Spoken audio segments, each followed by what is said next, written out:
You ever notice that? The moment you achieve something big, the whole feeling in the room just changes. The congratulations you get feel a little thin, a little forced. Well, today, we're going way beyond simple envy. We are going to deconstruct the hidden system that quietly runs our social and professional lives. All right, let's dive right into the architecture of status anxiety. This quote just nails a crazy paradox, doesn't it? Your success, that big win you worked so hard for, it can trigger what you could call a neurological flare-up in the people around you. And it's not a conscious choice, it's a primal, involuntary reaction. We're all taught that our excellence is our best asset, but inside a social system, it can actually become your biggest liability, because your win feels like their loss, and their brain just reacts. So yeah, this is the big question we're tackling. Why does your peak performance so often lead to this weird social friction, this subtle sabotage, and this feeling of being kind of isolated? It's because you've unknowingly activated an invisible system, a set of unwritten rules that cares more about the group's comfort than your personal achievement. And today, we're going to give you the blueprint to that system.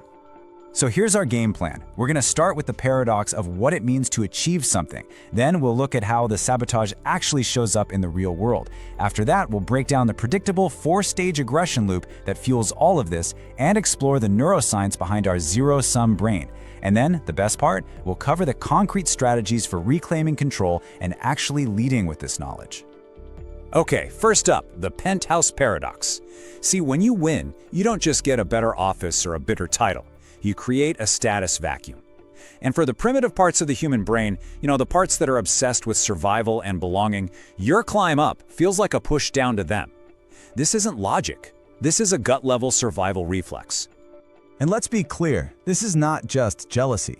Status anxiety is way deeper, way more primal.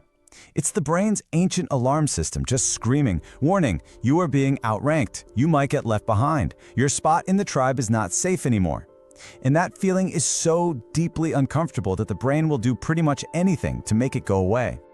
So you've got this primal fear kicking off inside someone's head. How does that actually, look on the outside? This is where we start to see these hidden patterns of resistance crop up, the subtle, sneaky ways a group punishes individual success just to get its own sense of balance back. This slide just lays it out perfectly. It's the shadow resistance. It's never a direct attack, right? It's always got plausible deniability. It's the joke that's really a jab at your new status. It's accidentally forgetting to CC you on an important email. It's the sudden, eagle-eyed focus on tiny problems in your work that nobody noticed before. Every single one is microaggression designed to chip away at you and drag you back down to the group's insecurity baseline. And here is the truly painful irony. Your first instinct is probably to just work harder, right? To prove you deserve it. But that just makes everything worse. Your high performance becomes the poison. You think you're inspiring the team, but you're actually triggering a biological state of emergency in them. And this leads to what's called induced isolation, where the group essentially quarantines you to protect its own collective ego. All right, let's pull back the curtain and look at the actual engine driving all of this, because this isn't random. The resistance you're feeling is a predictable 4-stage mechanism. It's a loop, and it's designed to make the person feeling lower feel safe again by making the person who is higher feel small. Understanding this loop is the absolute key to breaking it. Here they are, the 4 stages of the comparison-aggression loop. First, the brain scans the room and registers a status difference. Second, it immediately starts searching for a flaw in you to explain it away. Third, it acts on that flaw with these subtle attacks. And finally, it recruits other people to back up its story. Let's break each one down. Stage 1, the status scan. This happens unconsciously, in milliseconds. Their brain's built-in status radar just sees your new title or hears about your bonus. This gap in status gets registered in the part of the brain that processes both physical and social pain. These are called the ACC pain pathways. The stress hormone that gets released feels like a literal punch to the gut. The pain is real, and the brain's first job is to make that pain stop. Which brings us to stage 2, the flaw search. To get rid of that pain, the brain has to close the status gap. So it launches an urgent, desperate search for your flaws. It starts telling itself little stories to rationalize your success away. Things like, oh, they just got lucky, or, well, they must have zero life outside of work, or I bet they cut corners to get there. This has nothing to do with reality. It's about creating a mental anchor to psychologically drag you back down to their level. So how does this actually play out? Stage 3, the micro-invalidation strike. That internal flaw search now becomes external action. This is where you get the nitpicking on tiny, irrelevant details. It's the faint praise like, yeah, that was a decent presentation. Maybe they sigh really loudly when you start talking, or just stare at their phone. What are they doing? They're trying to correct the hierarchy by making you feel the same insecurity they're feeling. And finally, stage 4, the shadow coalition. This is where the trap closes. The individual finds other people who feel just as threatened. They start bonding over this shared resentment, creating a whole new story where you are the arrogant villain and they are the virtuous, hard-done-by victims. And this is the moment control shifts. The power in the room is no longer about who performs the best. It's now about politics and perception. So what makes this loop so powerful, so automatic?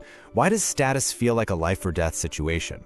Well, the answer is buried deep in our evolutionary biology, in the actual hardwiring of our brains. We are built to see the world in a very specific and often, let's be honest, irrational way. The science behind this is pretty amazing. It's called Sociometer theory. Think of it like this. Your brain has a built-in sociometer, like a fuel gauge, that is constantly measuring your rank compared to everyone else in your tribe. If that needle is high, it signals safety and belonging. But if the needle suddenly drops because someone else just lacked you, alarms go off. The brain reads that drop as a direct threat of being excluded, which, for our ancestors, literally meant death. And this slide just perfectly illustrates the core conflict. Your rational brain, your logic is saying, hey, my win is a win for the whole team. A rising tide lifts all boats. But their limbic, survival-focused brain is screaming a totally different story. Your success is a threat to my survival. I am being left behind. And here's the thing, you can't win this argument with logic. You're not fighting logic, you're fighting biology. And this whole thing gets supercharged by something called the negativity bias, which is our brain's tendency to focus way more on negative experiences than positive ones.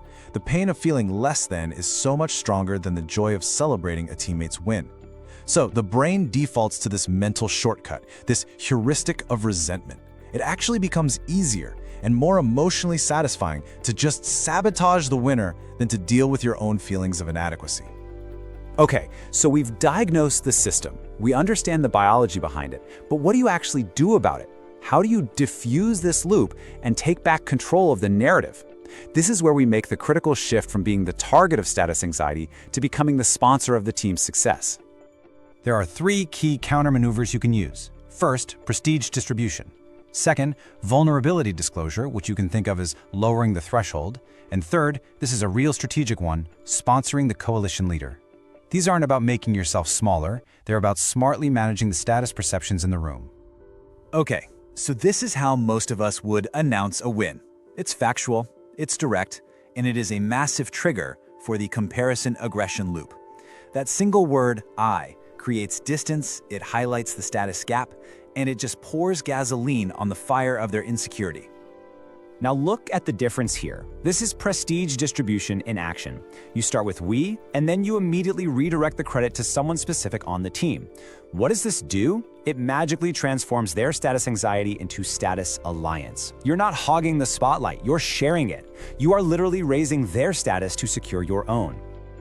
The next strategy is vulnerability disclosure. Share a story about a mistake you made on the way to the win.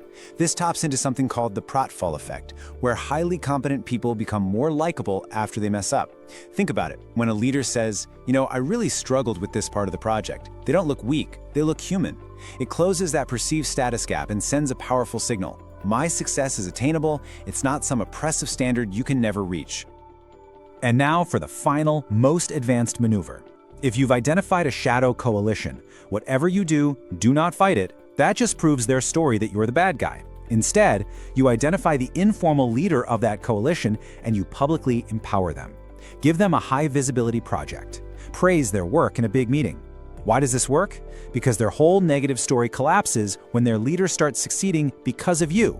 You've just co-opted the entire rebellion by promoting its general. So let's pull all this together. These tactics aren't just little tricks to get by. They point to a much deeper philosophy of leadership and influence in any group. It's about totally reframing what the goal of success even is. You know, the old model of leadership was all about being the brightest person in the room, the single source of light. But a leader who shines too bright often just casts long shadows. They end up blinding their own team and creating these little pockets of resentment where those shadow coalitions love to grow. The new model is totally different. Real power, real influence, it's not about being the one star. It's about being the person who lights up the entire room so that everyone can see, everyone can contribute, and everyone can move forward together. Your job isn't to shine. Your job is to make the entire team shine. And here's the most important takeaway. Just being aware of this architecture, the status scans, the flaw searches, all of it, it collapses its power over you. You can see the matrix now. The system only works when it's invisible. So the final question really is for you.